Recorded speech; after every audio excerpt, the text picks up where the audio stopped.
1 Pedro capítulo 3. Vamos a orar y vamos a leer la palabra de Dios. Padre, gracias por tu palabra, gracias por este tiempo que tú nos permites disfrutar de la adoración a tu persona. Gracias porque nos has regalado este instrumento de canciones de los hermanos que tienen los dones, los talentos para desarrollar música y nosotros poder cantar a tu nombre. Gracias por ello, Señor. Nos alegra, nos satisface, nos emociona, los motiva. Y en este momento ahora queremos rogarte que tu palabra llegue a nuestros corazones mientras consideramos las bendiciones de la resurrección de nuestro Señor Jesucristo. Esto te lo pedimos, por favor. Eleva a Cristo, glorifica a Cristo, Señor, en este tiempo. Amén. Dice así en la palabra de Dios, 1 Pedro capítulo 1, versículo 3 al 5, bendito el Dios y Padre de nuestro Señor Jesucristo. Fíjense cómo Pedro inicia esto. Es como estallidos, celebración, fuegos artificiales, lo que él está levantando aquí.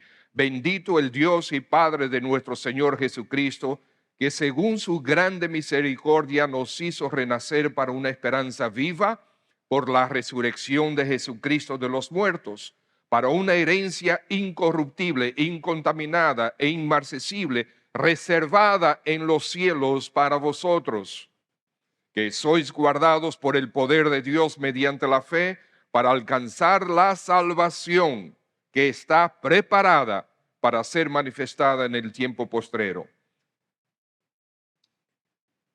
Amados hermanos, Jesús nació en Belén. Se crió con sus padres, hermanos y hermanas en Nazaret de Galilea. Inició su ministerio a los 30 años de edad en Jerusalén. Discipuló a 12 hombres, tuvo muchos seguidores y fue crucificado por los romanos por medio de la influencia de los líderes religiosos judíos y murió abandonado por todos, aún por sus más cercanos enemigos. Fin de la historia.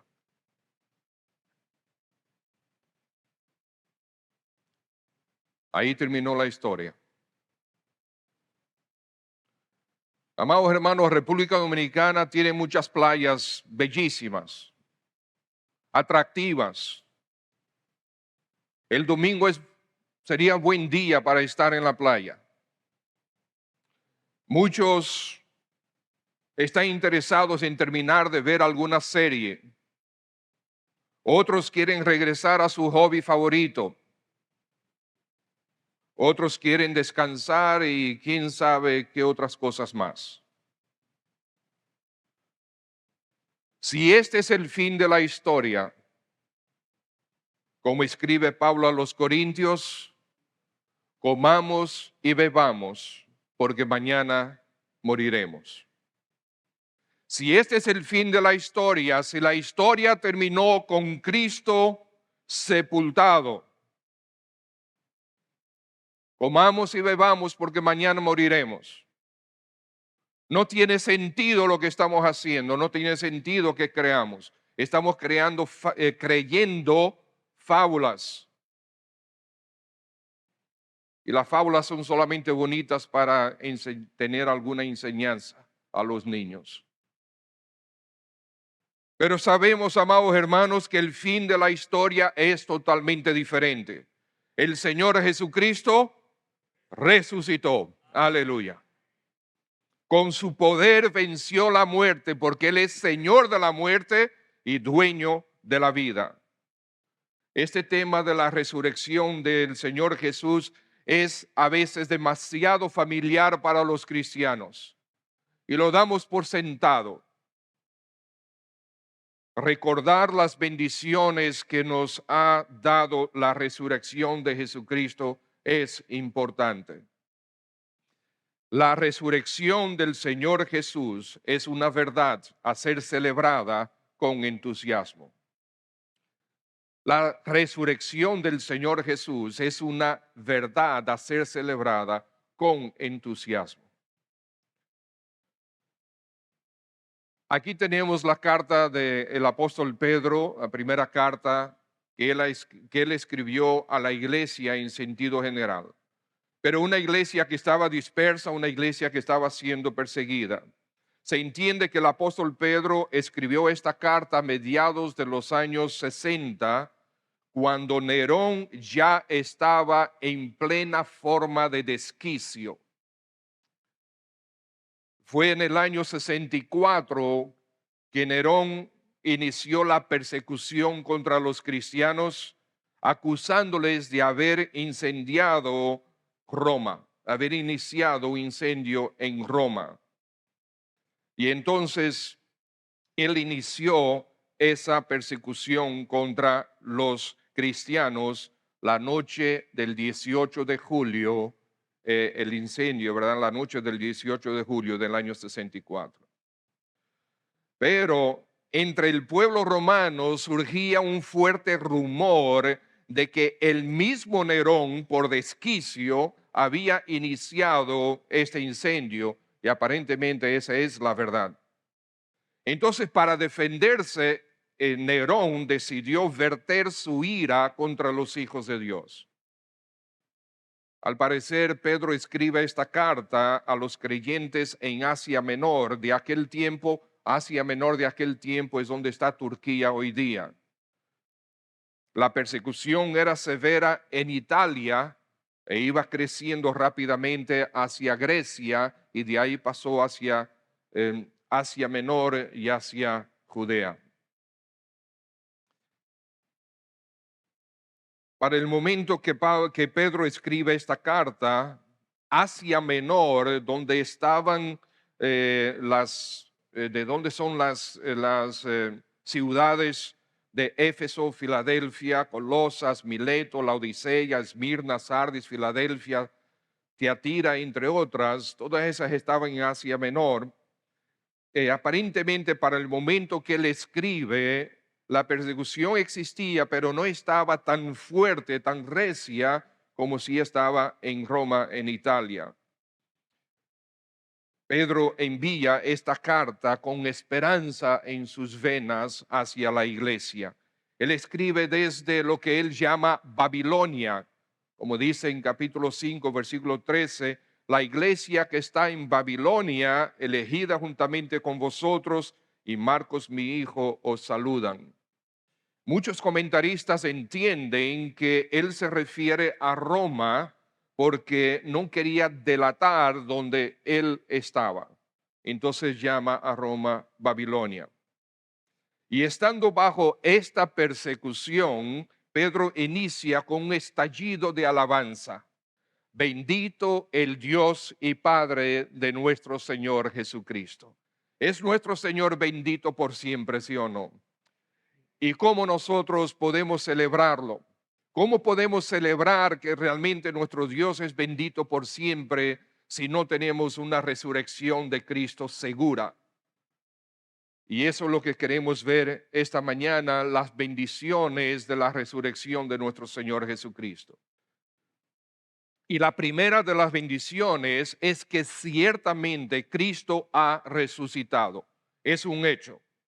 Y vamos a permanecer un buen tiempo en este punto. La palabra de Dios declara que Él ha resucitado. Pueden venir conmigo, por favor, a 1 Corintios 15, capítulo 15 de 1 Corintios, los versículos 3 en adelante. Estos son versículos que deseamos recordar. 1 Corintios 15, del 3 al 18.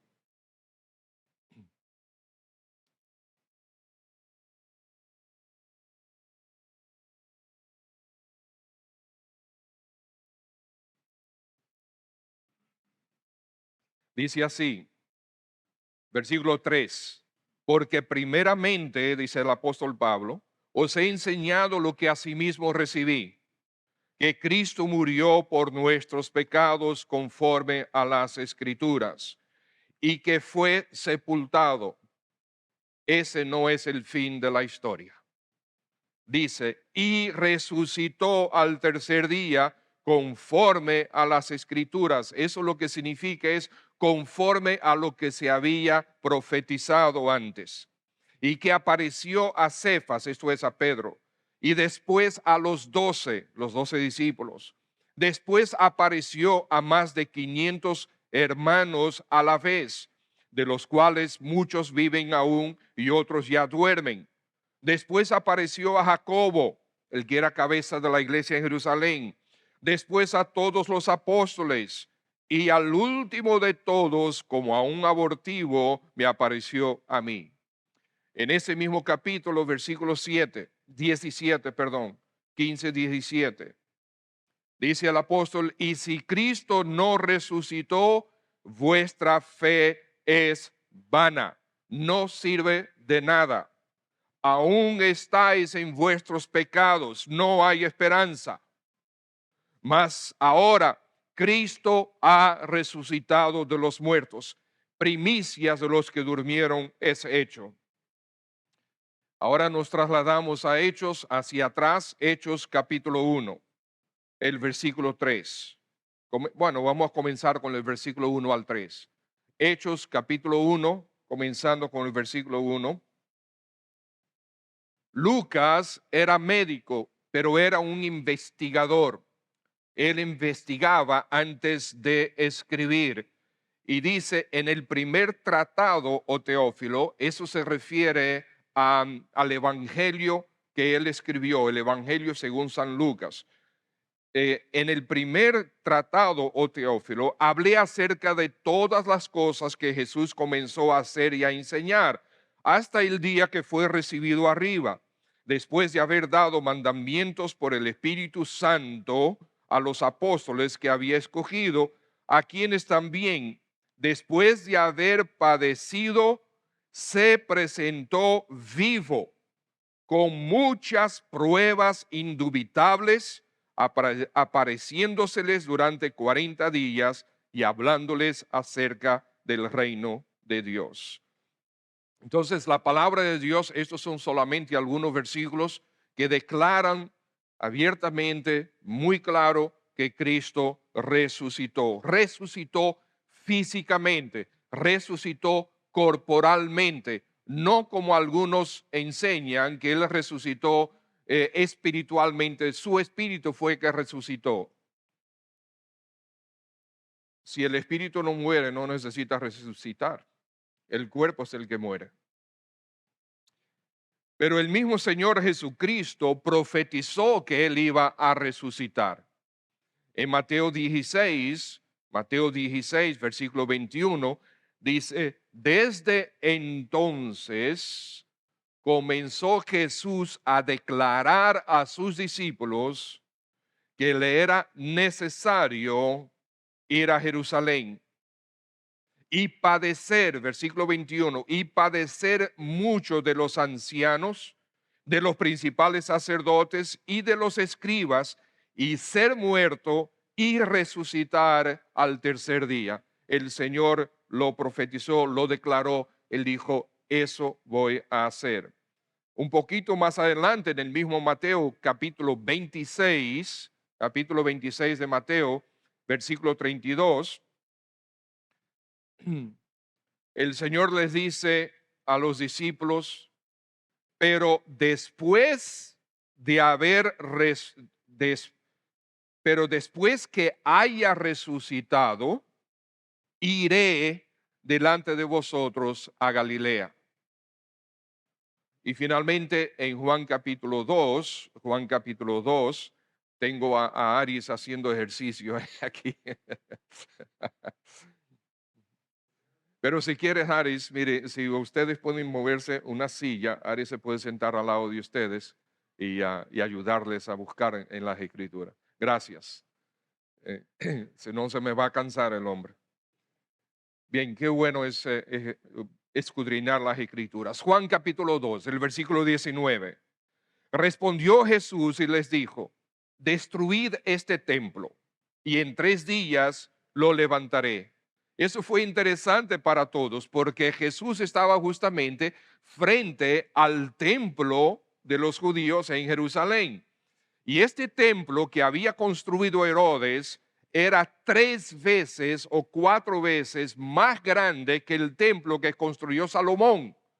Era inmenso, inmenso. Era realmente una obra arquitectónica y de ingeniería increíble. Y entonces Pablo, frente a este templo que había durado 40 años para construirse aproximadamente, él dice, destruirlo y en 3 días yo lo levanto. 40 años duró para construir y el Señor Jesús dice que en 3 días lo levanta. Pues no se estaba refiriendo a ese templo, se estaba refiriendo a su cuerpo. De nuevo, capítulo 2 de Juan 19. Respondió Jesús y le dijo, destruid este templo y en 3 días lo levantaré. Dijeron luego los judíos, en 46 años fue edificado este templo y tú en 3 días lo levantarás. Mas él hablaba del templo de su cuerpo. Por tanto, cuando resucitó de entre los muertos, sus discípulos se acordaron que había dicho esto y creyeron la escritura y la palabra que Jesús había dicho. Entonces el Señor Jesús resucitó. Pero hay una serie de teorías en contra de la historicidad de la resurrección. Eh, Nosotros creemos en la resurrección como un hecho veraz, como un hecho histórico, registrado en la historia. Sucedió ahí cerca del año 33, por ahí. El año 30, el año 33. Pero hay una serie de teorías en contra de la historicidad de la resurrección. Una de ellas, y cada una de ellas es ridícula, hermanos, pero lo vamos a mencionar porque hay gente que se atreve aún al día de hoy a presentarlas. Una de ellas es que hubo un fraude intencional. Fraude intencional. O sea que estaban engañando de que él realmente no había muerto, de que ese no era el sepulcro, que ese no era la misma persona. Pero en este caso, amados hermanos, ¿quién pudo haber hecho el fraude? Con tanto poder, con tanta autoridad, con tanto cuidado que estaba sucediendo alrededor de la muerte de Cristo, cuando los romanos, los soldados romanos, las autoridades romanas estaban en turno, cuando los judíos, los sacerdotes, el Sanedrín completo estaba atento a esto y ellos pensaron que habían tenido victoria al sepultar, matar y sepultar a Jesús. Ellos hubiesen sido los únicos con el poder, la capacidad de hacer algún tipo de fraude, pero no tenían que hacerlo porque para ellos habían matado a Jesús. Además que era bien fácil para ellos decir que Jesús resucitó. No, miren el sepulcro donde está. Ahí está el sepulcro, ahí están los soldados, está guardado, está sellado. ¿Okay? Y podemos abrirlo y ver que el cuerpo está adentro. Hubiese sido sumamente fácil demostrar que no hubo tal fraude. También otro argumento en contra de la historicidad de la resurrección es que Jesús realmente no murió, sino que él se desmayó. ¿Okay? Es en serio que lo presentan eso como argumento, se desmayó. Jesús se desmayó. O sea, amados hermanos, los soldados que lo crucificaron eran expertos asesinos en ese sentido. Ellos, si había alguien que sabía matar, era el ejército romano. Por eso eran lo que eran, hicieron lo que hicieron. Y esos soldados tenían que ejecutar sus órdenes al pie de la letra, porque si no, sus propias vidas estaban en peligro. Entonces, ellos eran expertos en ejecutar a la gente. Además, nadie podría sobrevivir 3 días con un velo sellando su rostro, con una serie de especies que estaban ahí sellando su rostro. ¿Y quién puede sobrevivir 3 días sin respirar? La mayoría de nosotros no podemos sobrevivir 3 minutos sin respirar, mucho menos 3 días. Eh, el objetivo de las especias aromáticas sobre el cuerpo era para preservar lo más posible la descomposición o decomposición del cuerpo. ¿Ok? Y por lo tanto, bueno, la escritura dice, más adelante lo vamos a ver, que el mismo eh, Nicodemo compró 100 libras de especias aromáticas para colocarlas sobre el cuerpo. Entonces, o sea que el cuerpo de Jesús estaba bien sellado en ese sentido. Eh, Además también la condición, el estado del cuerpo de Jesús tan debilitado. Acuérdense que él recibió latigazos que le rompieron la carne, le rasgaron la carne, y ya esa tortura antes de llevarlo a la cruz, que los romanos ejecutaban de manera muy eficaz, que muchos de los que iban a ser crucificados no sobrevivían a los latigazos. Con los latigazos muchos de ellos morían, no llegaban a la cruz, morían mucho antes por causa de lo severo que era. El Señor Jesús sobrevivió, llegó a la cruz, su sangre fue completamente derramada, y sabemos eso porque cuando el soldado le clava la lanza en un costado, dice que sale hasta agua, ya no había suficiente sangre en su cuerpo. Algunos también presentan que es la persona que fue la persona equivocada que ellos vieron. También fácilmente descartable. ¿Por qué? Porque el sepulcro estaba ahí.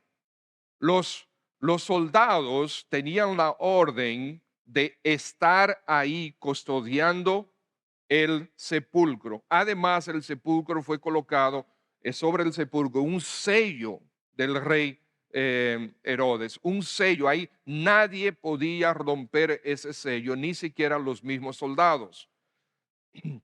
Entonces, la persona equivocada que resucitó, mira el sepulcro ahí, muy fácil de probar. Y también hay otros que llegan a la ridiculez de decir que ellos se fueron a la tumba equivocada. Sí, la tumba estaba vacía, pero lo que pasa es que no era la tumba. Son realmente muy fáciles de descartar todas estas teorías en contra de la historicidad del Señor. Algunos dicen, no, lo que pasa es que ellos tuvieron visiones, los discípulos tuvieron visiones. Ellos vieron, miren, es muy posible que una persona tenga una visión. Sí, eso ha sucedido y sucede. Eso está probado y es tratado médicamente, etcétera. Pero que 11 de ellos tengan exactamente la misma visión, que después, como leímos en 1 Corintios, además de eso también Jacobo y también Pedro y también Pablo, y además 500 hombres y probablemente muchas mujeres también tuvieron la misma visión al mismo tiempo. No, mis hermanos, eso no es posible. No es posible bajo ninguna circunstancia. Y algunos entonces llegan al extremo de decir, no, Jesús nunca existió. No hay prueba alguna de que Jesús haya resucitado aparte de la Biblia, dicen muchos. ¿Okay? Eso tampoco es verdad. Amados hermanos, en el terreno de la historia antigua, presentar una fuente o un testigo es sumamente bueno para establecer la historicidad de un evento o de una persona. Un solo evento. Cuando se presentan, se logran tener dos fuentes o dos testigos sobre un evento o una persona de la historia antigua, eso se considera por los expertos algo absolutamente irrefutable. Bueno, hay un señor que se llama Bart Ehrman. Él es escéptico, pero es estudioso del cristianismo. de manera muy específica. Él es estudioso y catedrático sobre el Nuevo Testamento en una universidad en Carolina del Norte. Él había crecido como cristiano, abandonó el cristianismo, se convirtió en escéptico, pero él sigue estudiando y es profesor sobre el Nuevo Testamento. Él no cree y él dice que él no es cristiano, pero él como historiador e investigador, él ha escrito y ha documentado hasta 11 fuentes independientes sobre la crucifixión de Jesús. Bueno, si uno es suficiente para la historia antigua, si dos es irrefutable, pues sobre la crucifixión de Cristo él documenta hasta 11 fuentes. Por lo tanto, sí es real, Cristo sí existió, Jesús sí existió y también, como vemos, Él ha resucitado. Entonces, en Hechos capítulo 1, el historiador Lucas dice que Él se presentó a los discípulos con pruebas incuestionables. Él dice, usa la palabra, bueno, por lo menos a Reina Valera, indubitables. Esto significa indudable, incuestionable, indiscutible, innegable, irrefutable. Para Lucas, la resurrección fue absoluto.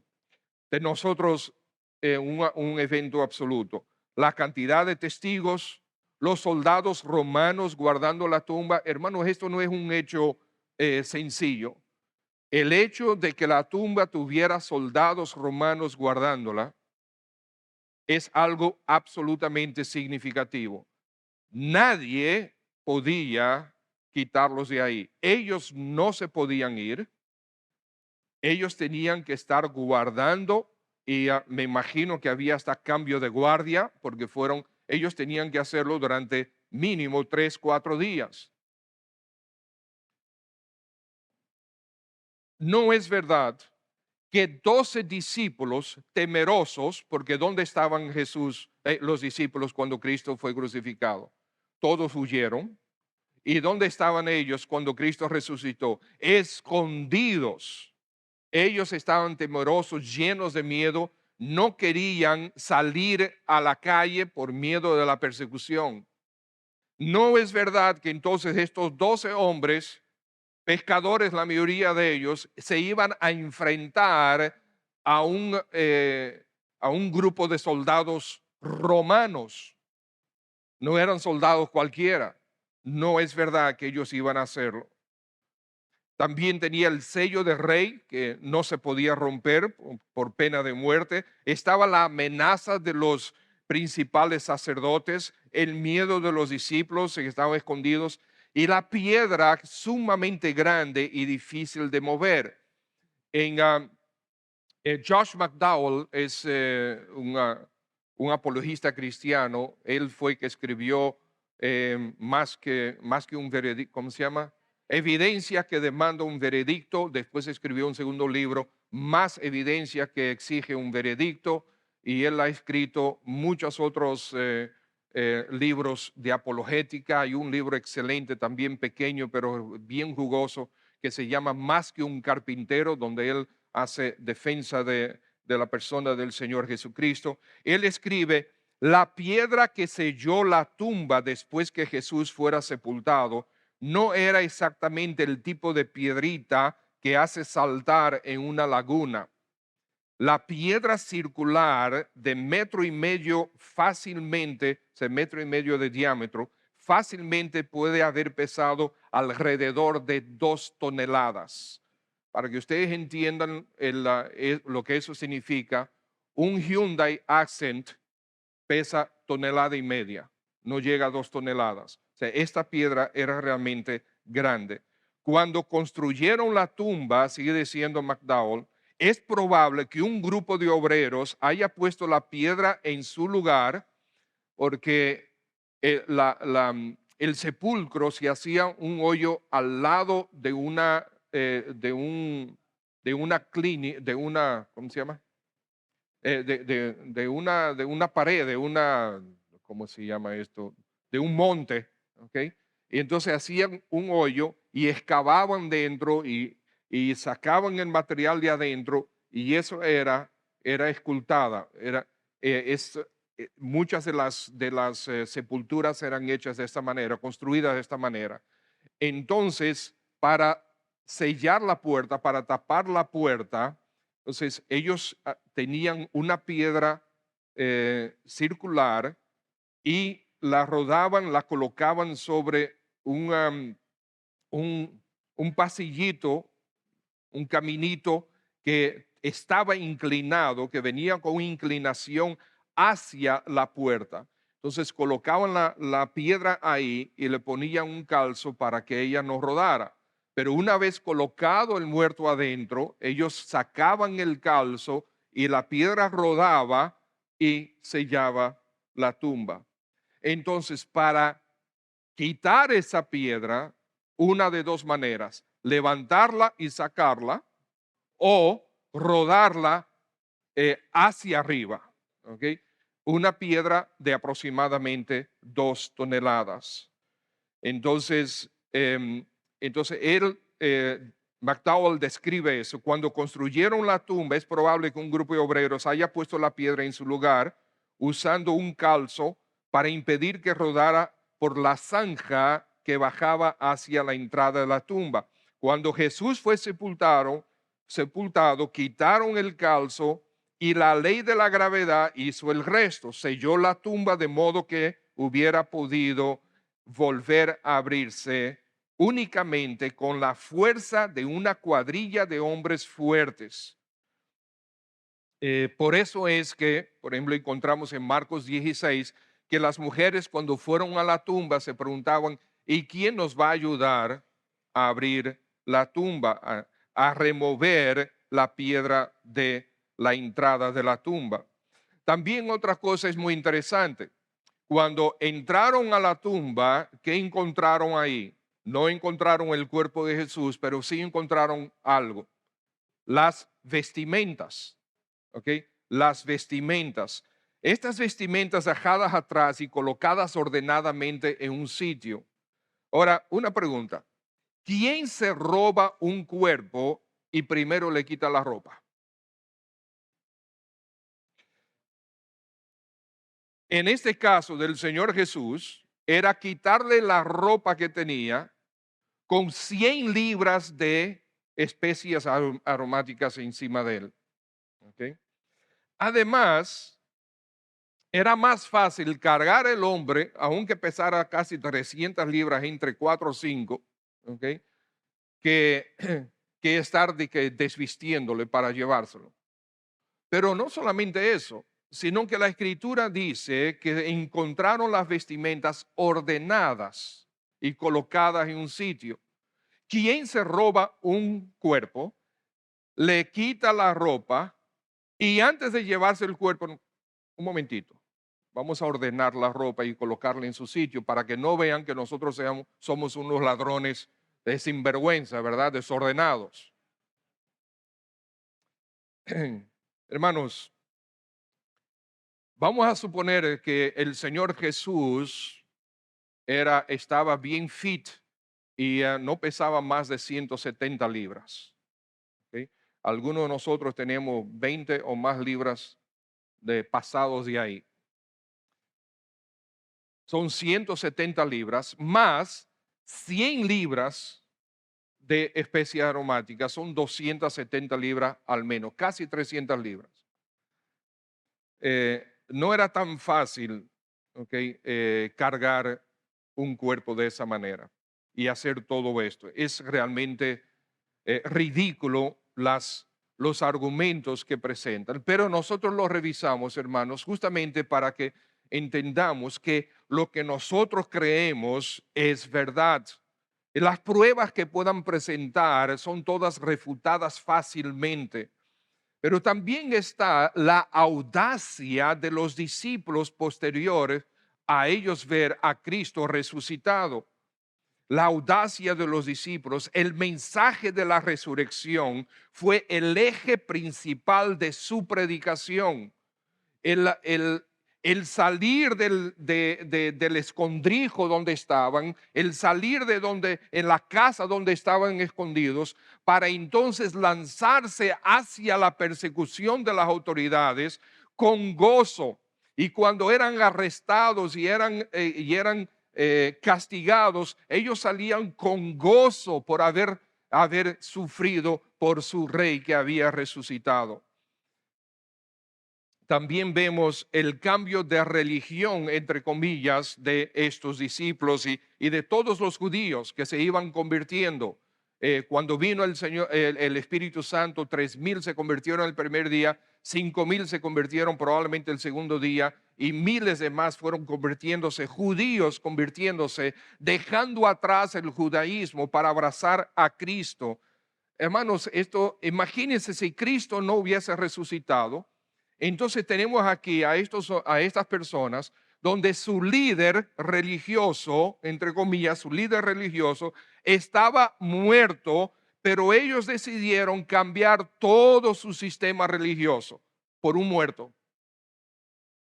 No me parece sabio hacer eso. Y que uno que otro pudiera hacerlo, pero que miles y miles y miles estaban abrazando seguir a un muerto, no me parece que era algo cuerdo. Además que ellos cambiaron su sistema religioso, dejaron de adorar en las sinagogas los sábados para comenzar a adorar los domingos. Comenzaron a proclamar a Jesús públicamente y osadamente como el Mesías que ya vino, no el Mesías que habría de venir como conquistador sobre los romanos.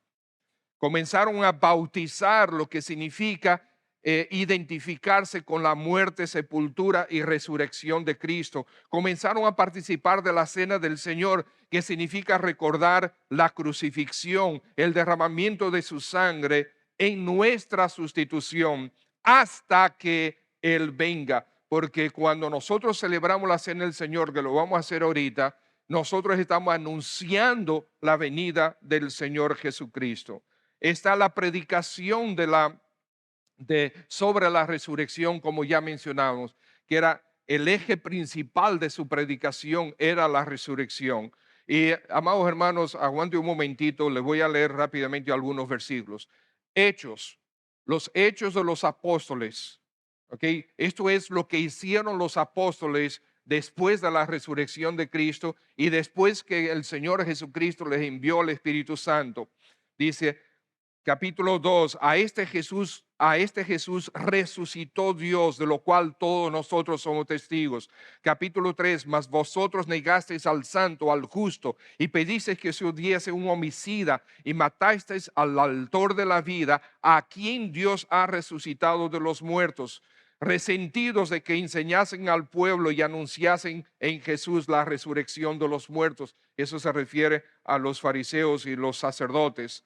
En capítulo 4, sea notorio a todos ustedes y a todo el pueblo de Israel que en el nombre de Jesucristo de Nazaret, a quien ustedes crucificaron y a quien Dios resucitó de los muertos, por él este hombre está en vuestra presencia sano. Y así a través de Hechos, tengo muchos más versículos hasta el último capítulo de Hechos. Entonces, la primera de las grandes bendiciones sobre la resurrección, amados hermanos, es que la resurrección ciertamente sucedió. Él ha resucitado. Nosotros tenemos un Señor vivo. Las dos más grandes religiones, como el mundo las ve, son el cristianismo y el islam. ¿Por qué son conocidos los musulmanes? Quizás por tres cosas principales. El primero es la violencia. Ese es lo primero. Ellos son conocidos por la violencia. Ah, pero no todos los musulmanes son violentos. Sí, pero el Islam, los musulmanes son conocidos en sentido general por la violencia. Y bueno, y sabemos lo que está pasando en Israel y Gaza ahora mismo con Hamas. Número dos, sabemos que ellos tienen muchos hijos. Y así es que ellos van y y poblan, ellos van poblando a las diferentes naciones donde ellos migran. Y esa es, de hecho, la tercera, que ellos cuando migran, migran en masa y entonces se adueñan de los sitios a donde ellos se van. Y tenemos mucha prueba de eso a través de Europa. Suecia era quizás uno de los países más seguros del mundo. Se ha convertido en uno de los países más inseguros del mundo, justamente por la migración de los musulmanes, etcétera. Entonces los musulmanes, que es la religión, ¿verdad? De las dos, la más conocida, la más grande, y entonces está el cristianismo y todo lo que el mundo coloca dentro del cristianismo. Pero amados hermanos, dentro de la cristiandad, lo que el mundo llama cristianismo, el verdadero cristianismo somos mucho menos. Pero, ¿qué nos destaca? Nos destaca que nosotros tenemos a un Dios vivo. Los musulmanes van por millones y millones cada año a visitar la tumba de Mahoma. Pero Cristo está vivo. Su tumba, donde quiera que esté esa tumba, si existe todavía o no existe, no importa, pero está vacía. Estuvo vacía, y si ya no existe, estuvo vacía. Si todavía existe, está vacía del cuerpo de Cristo. Si después metieron otro cuerpo, no importa, ¿verdad? Ahora, en Jerusalén hay una tumba vacía que millones de personas la visitan cada año y dicen, ¿verdad? Porque les conviene que esa era la tumba donde Cristo fue sepultado. Entonces hay millones de personas que cada año van a visitar la tumba de Cristo. Realmente no sabemos si era la tumba de Cristo, pero es bueno para el negocio. El hecho es que sí está vacía, sí estuvo vacía. Cristo resucitó. Las siguientes bendiciones están en el resto del versículo, donde nosotros vemos en el versículo 3 que por la resurrección nos hizo renacer según que su grande misericordia. Qué bueno que el Señor tuvo misericordia para darnos un Salvador que es vivo.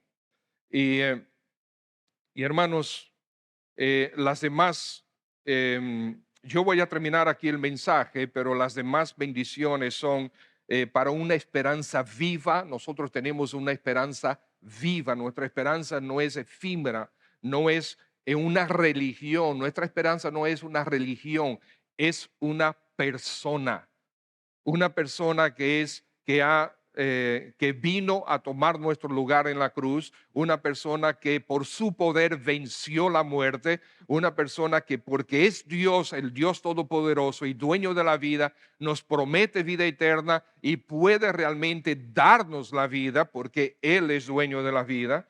Y, y otra bendición por causa de la resurrección es la herencia incorruptible, incontaminada, inmarcesible que nosotros tenemos, y es una herencia que está reservada para nosotros en la presencia del Señor, que somos guardados, versículo 5, por el poder de Dios mediante la fe, y todo esto es para garantizarnos nuestra salvación.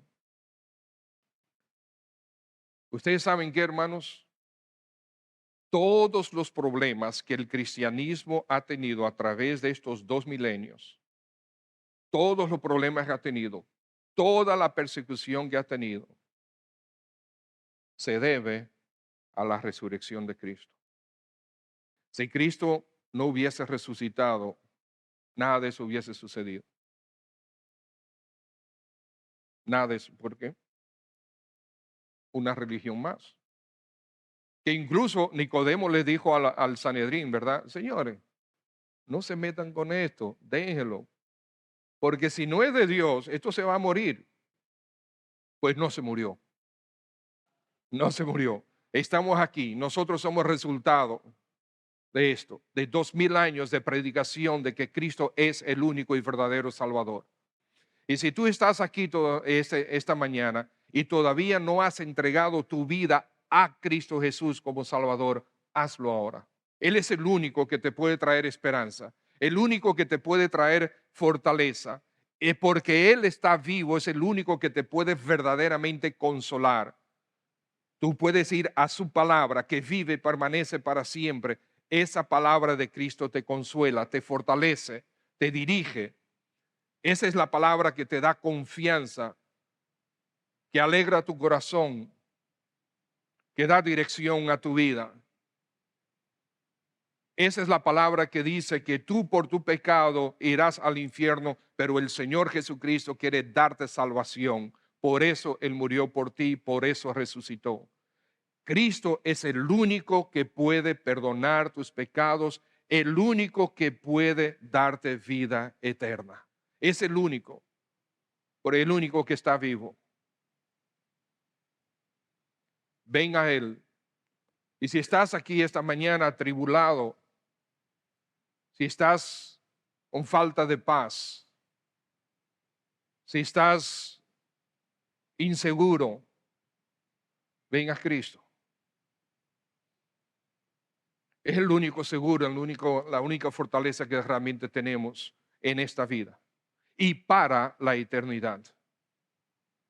Señor Dios, gracias por este momento donde nosotros eh, pudimos examinar la resurrección de Cristo por arribita, pero cuánto consuelo, cuánta fortaleza y alegría y gozo nos da que tú nos has concedido vida eterna en el Dios verdadero, tu Hijo, nuestro Señor Jesucristo.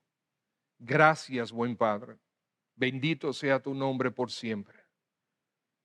Y Padre, si esta mañana hay personas aquí que todavía no se han entregado a Cristo en arrepentimiento para salvación, para perdón de sus pecados, salvación de su alma, pedimos que tú los muevas aún en este momento. Ahora todos con los ojos cerrados, yo le hablo a ustedes. Si estás aquí esta mañana y todavía no has entregado tu vida al Señor, ¿por qué no lo haces ahora? Ahí en tu asiento. No estamos hablando de entregarte a una religión. No es que tú te hagas parte de una iglesia, es que tú te entregues al Señor Jesucristo. Le pidas perdón por tus pecados. Le pidas a Él que salve tu alma. Ahí en tu asiento tú puedes hablar con Él. Tú puedes decirle, Señor Jesús, sí, ciertamente he pecado contra ti y necesito tu perdón. Te estoy dando una dirección porque es tu relación con Él. El cristianismo no es una religión, es una relación con Cristo como Salvador. Dile pues, Señor Jesús, perdona mis pecados, lávame de todos ellos. Ven a mí, dame vida eterna, Señor. A partir de ahora quiero ser tu discípulo. Es, tu conversación con Él. ¿Sí? No podemos hacer nosotros más nada por ti. Te hemos enseñado quién es Jesucristo. Te hemos dirigido hacia Él, que Él es el único Salvador. A Él es que te estamos apuntando hacia Él, no hacia nosotros. No te podemos salvar. Podemos enseñarte la Biblia, pero no podemos salvarte. Es Cristo el único. Entrégate a Él. Y estimado hermano, si estás aquí atribulado, angustiado, si quizás tu propia vida, tú has estado en pecado, es un momento de arrepentirte. Sí, wow, qué gran bendición tener un Salvador que está vivo.